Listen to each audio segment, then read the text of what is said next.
За одоо манай Төв аймгийн орон нутаг судлах музей ан амжилтанд байна.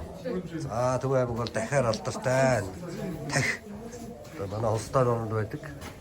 За ингээд жигүүртэн шууд нь байна. За энэ олон улсын уралдаанд орж ирсэн олон медалууд нь байна. За энэ наргай өртөө бугын одоо үзмэр байна. За энд бол одоо манай буг согоо маань ингээд байж байна. За хандгай байна. За богд хаан уулын маань зураг байна.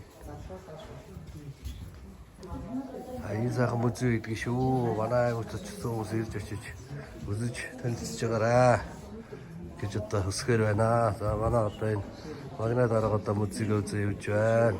Орон нутгийн удирдлагууд музейд их анхаарч байгаа.